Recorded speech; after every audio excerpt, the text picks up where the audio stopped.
presentation. Is that be on? It is on. It is on. Can you hear me okay? Okay. Let me start with a piece of information for all you data-driven types.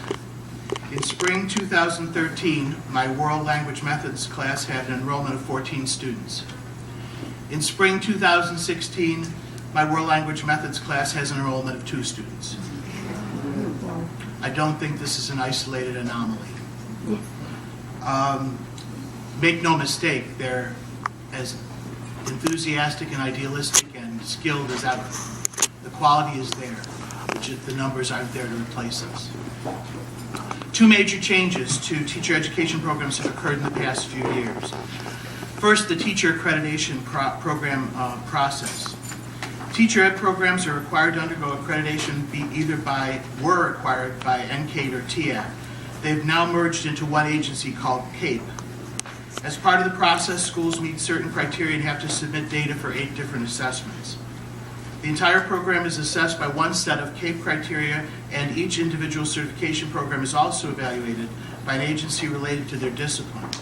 World Language Teacher Education programs are evaluated by ACTFL, which is our Specialized Professional Organization, or SPA. This process has proven expensive to colleges and to students. Colleges have had to dedicate whole and partial staff lines just to conducting and maintaining this process. Students have to upload assessments for each course to a data system to which they must buy a subscription. The major positive that has resulted is that the process has forced long overdue conversations between content departments and schools of education. That's been very valuable and very positive. Our professional conversations in Languages and Literatures Department at Geneseo are richer, and we're now using a common language of the ACTFL proficiency guidelines. And at least we know that our teacher education undergraduates are graduating at the advanced low or higher level of proficiency. However, only the teacher candidates are held to this standard of success. For me, the problem seems to be that the goalposts are constantly being moved, and the intervals between accreditation reviews seem non-existent. It's become a never-ending ordeal instead of a periodic review. Accreditation of teacher education programs is no longer able to be done with ad hoc committees. It's a full-time job. The second big change has been to our certification exams and requirements. This change has not been so positive. Even though most of the exams are now computer mediated, the costs have risen, not fallen. One new certification exam, the EdTPA, has been added, and the others have been revised and a few renamed. The costs for the exams for initial certification alone approach $1,000. In addition, our SPA requires that world language candidates also pay for an official OPI and score advanced low.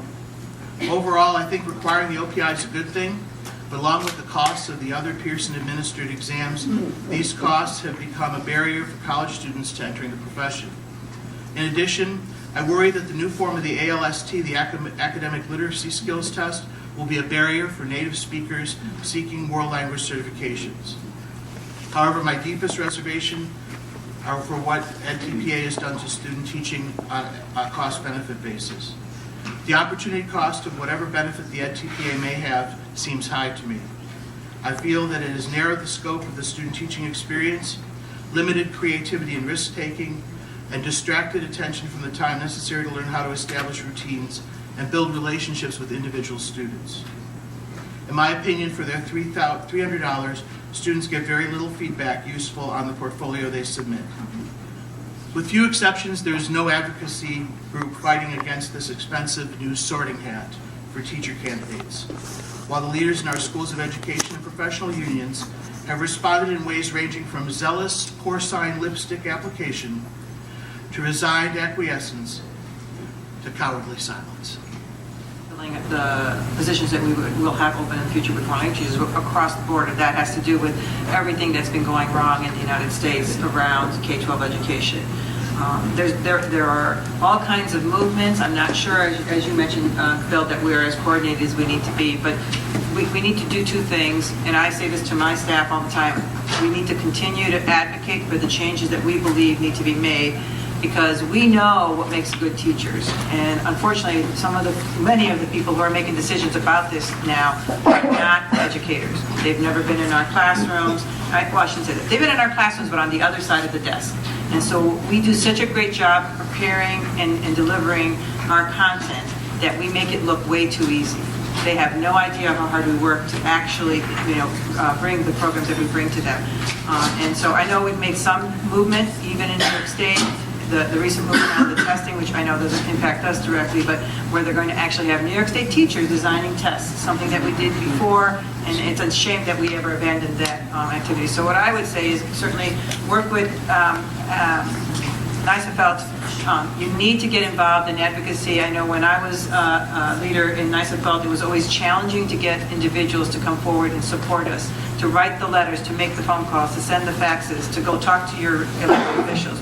But I really believe that if we continue to do that, we will be able to affect some change. Look what happened last year with the opt-out movement. Very coordinated, very small percentage, really, if you think about it. There were a few districts that had high numbers, but that prompted our elected officials and the New York State Education Department to make some shifts. Now, they haven't been huge shifts, but that's because they just can't turn on a dime. I think that they're going to see that if we hold their feet to the fire, there will be future changes. And that's actually obviously on the student assessment side of the coin, but we do also need to look at our teacher education programs and say, who made some of these decisions and are they the very best decisions? Because the numbers that you shared, Bill, are true across all of our teacher education programs in the area. We are facing a shortage of teachers. We are already seeing it in our schools in the area of substitute teaching, and we know that that's going to continue as we go through. The other thing I want to share with you is that you are the very best recruiters of our future teachers. If they fall in love with what you're doing in your classroom, they will become foreign language teachers. How many of you became a foreign language teacher because of a wonderful foreign language teacher? I think I've said enough, right? As part of NYSAFLT's teacher recruitment and retention position statement, NYSAFLT supports initiatives and incentive programs that will attract teachers to the profession, and that's what we all want. I asked for input from professors, student teachers, and new teachers and found a high level of frustration. One new teacher said on a positive note, "I'm proud of the lessons I wrote as a student because they focused on ACTFL standards." Some concerns include, as Bill said, the emphasis on high-stakes testing through a for-profit corporation, the excessive test costs, high stress on teacher candidates and professors who have to modify their curriculum for test prep. So many teacher candidates have failed that the regions set a temporary test safety net. One student teacher told me, 2 weeks ago, I found out I failed the ALST. And that day, a student asked me if I was going to get a job in his school so he could have me as a teacher. They quantify knowledge on specific information they determine as important, not on the ability to connect with students, end quote. Students don't have time to develop and progress. One new teacher said, EdTPA is very ideal. It assumes perfect students at similar levels. That's not the makeup that I've found in the classroom. One student teacher said, I probably have a mental breakdown once every 7 days. They're asking way too much. State ed in the regions should continue to work with professors to make the requirements realistic and attainable to recruit and retain more teachers. According to New York State United Teachers, students going into education have decreased about 40%. And looking at Bill's statistics, it would seem even more. It's heartbreaking. The exams need to be research-based, less costly, and aligned with teacher ed programs. United University Professions Union requests oversight of exams from state ed. New York State needs to invest in proper funding for SUNY and CUNY to commit to language and teacher prep programs. Teacher candidates should be encouraged to take advantage of language association resources. Associations like NYSAFLT are here to support you. Thank you. Programs and continually improving them.